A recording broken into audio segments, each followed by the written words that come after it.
6 months ago tonight, Tehran went dark. All of Iran went dark. And into that darkness, millions of Iranians walked out of their homes anyway.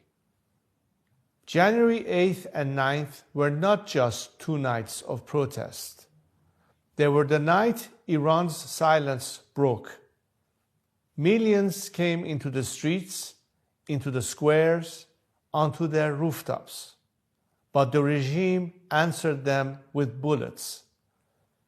Tens of thousands of my compatriots were killed in those 48 hours. Tens of thousands more have been arrested, tortured, and sentenced to die since.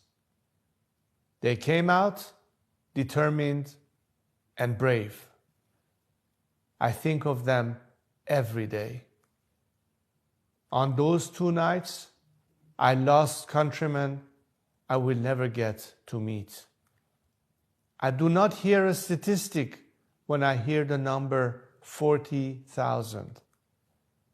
I see a son who did not come home to his mother, a daughter who will not sit at her family's table again.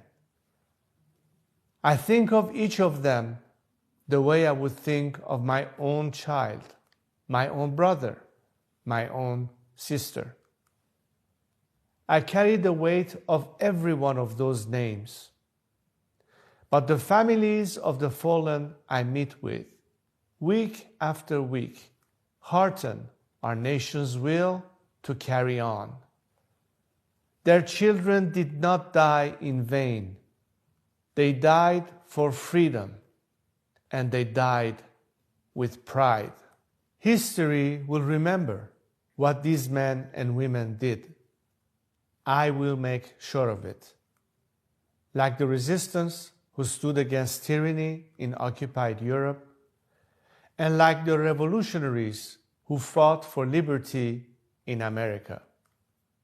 But theirs was a particular bravery. They had no army, no air cover, nothing but the belief in what they stood for. They stood anyway. A united nation choosing to face the guns together rather than to live one more day in fear. The men and women of the 8th and 9th of January will be remembered in Iran's history as the greatest generation that preferred to die free and standing than to live coward on their knees. To the international community, I ask this: do not let a negotiating table in Geneva or Islamabad erase what happened in the streets of Tehran, Mashhad, and Kermanshah. They died for freedom. And when they are free, the Strait of Hormuz will open, the nuclear threat will end, and we will have true peace. I have told my compatriots, what you did on January 8th and 9th cannot be undone.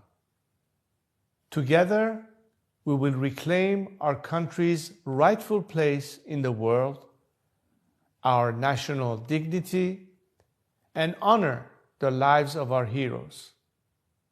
Now is the time to reassess, regroup, and rededicate ourselves to victory. We honor the fallen by finishing what they started. A free Iran is no longer a matter of hope, it is a matter of fact. And know that my brave compatriots are not just fighting for their own liberation, but for the peace and stability of the world.